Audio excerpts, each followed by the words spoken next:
नमस्कार, आप देख रहे हैं city plus news network. City plus news network में आप तमाम दर्शकों का स्वागत है। अखिल भारतीय किसान महासभा का दूसरा जिला सम्मेलन हुआ संपन्न। 21 सदस्यीय कमेटी गठित। बालेश्वर प्रसाद जिला सचिव व कुलदीप प्रसाद अध्यक्ष बने।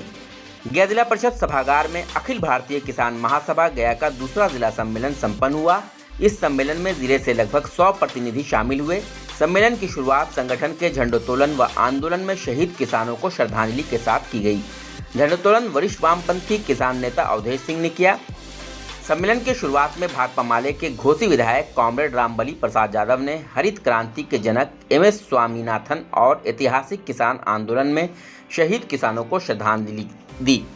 उन्होंने कहा कि दमनकारी सत्ता के खिलाफ अंग्रेजी राज से लेकर मौजूदा वक्त में किसानों ने मजबूत लड़ाई लड़ी है, मगर दुनिया के बड़े सवालों का समाधान संसद में नहीं सड़क पर होता है। 3 कृषि कानूनों की वापसी ने भी यह साबित किया है। गया में संगठन ने अच्छी पहल की है। उत्तर कोयल नहर का सफर आंदोलन हम सब के सामने है। उन्होंने कहा कि लोकतंत्र को बचाने की लड़ाई इस देश में चल रही है। चुनाव को देश पर आर्थिक बोझ बता मोदी सरकार एक देश एक चुनाव की बात कर रही है। हमें इस चालाकी को समझने की आवश्यकता है। भाकपा माले जिला सचिव निरंजन कुमार ने कहा कि मोदी सरकार सांप्रदायिक फासीवाद रवैया अपनाए हुए है, जो किसी आंदोलन और विरोध की आवाज को पसंद नहीं करती है। साथ ही उन्माद उत्पात के शोर में जनता के सवालों को दबा देना चाहती है।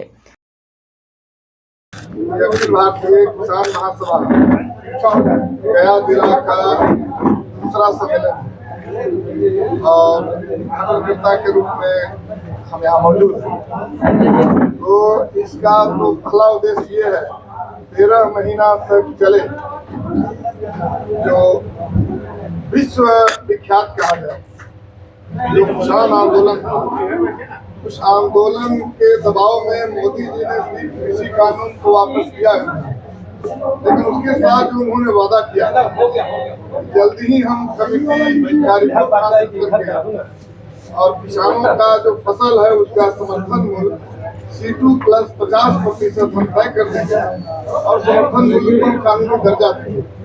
लेकिन आज तक उनका ये वादा जुड़ा एक उद्देश्य तो ये है कि तीखा किसान आंदोलन का निर्माण कर ये जो उनकी जुमलेबाजी है उस पर लगाम लगाई जाए और उनके वादे को पूरा करने के लिए दबाव बनाए। दूसरी है कि गया जिला सहित बिहार का एक बड़ा इलाका हमेशा सूखाग्रस्त इलाके के रूप में ये रहता है। इसलिए हम कह रहे हैं कि गया जिला को जब तक सिंचाई का मुकम्मल व्यवस्था न हो जाए तब तक सरकार इसको सूखाग्रस्त घोषित करे और गया जिला के तमाम किसानों का सारा कर्जा और बिजली बिल ये सरकार माफ करे। हम सरकार से कहना चाहेंगे कि लंबे समय से जो कदमन जलाशय इस जलाशय का निर्माण करके गया जिला, जहानाबाद जिला, नवादा जिला, नालंदा जिला को सिंचित किया जा सकता है, वो अभी लंबित है। हम बिहार सरकार से एक तो कहेंगे कदमन जलाशय योजना जो है उस योजना को आप धरती पर उतारिए और इसके साथ साथ आपने नया टेक्निक विकसित किया है। आपने गंगा के जल को पीने के लिए नवादा में, नालंदा में, गया में आपने सामने लाया है और इसके साथ साथ पितरों का मोक्ष प्राप्ति के लिए आपने इस जल का प्रबंधन इस गया में किया है। तो हम कह सकते हैं कि आपके पास वो टेक्निक है कि गंगा के जल से भी गया जिला के इलाके को सिंचित आप कर सकते हैं। इस टेक्निक का आप इस्तेमाल करें।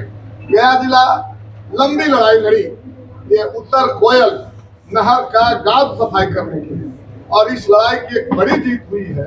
हम सरकार से कहना चाहेंगे क्या सरकार बिना आंदोलन के नहीं सुनेगी? अब सरकार को सबक लेना चाहिए और अभी भी उसके मुहाने पर जो गेट का निर्माण अधूरा है, अभी भी रेलवे लाइन के उत्तर जो नहर का पानी नहीं पहुंच रहा है, सरकार इसको माने और सरकार ये गाद सफाई की व्यवस्था सरकार करे। हम मोदी जी से कहना चाहेंगे कि पूरे देश का रीढ़ अगर है, विकास की बात अगर आप कर रहे हैं तो किसानों के विकास की बात करिए। आप बात कर रहे हैं कभी देश खतरे में है, कभी कहिएगा कि हिंदू खतरे में है, कभी आप कह दीजिएगा सनातन खतरे में है। खतरा किससे है भाई? तो अंत में रिजल्ट निकलता है कि आपको खतरा पत्रकारों से हो जा रहा है। आप चीन की फंडिंग की बात करते हैं, चीन से लड़ने की कुवत नहीं है आपको, तो आप लड़ रहे हैं पत्रकार से। आपको मणिपुर पर बोलने की हिम्मत नहीं है तो बोल रहे हैं इजराइल के विवाद पर। ये जो नाटक है, हम मोदी जी से कहेंगे कि ये बंद कीजिए। खबरों से अपडेट रहने के लिए हमारे चैनल को सब्सक्राइब जरूर करें और फेसबुक पर देखने के लिए श्याम किशोर जर्नलिस्ट को फॉलो करें।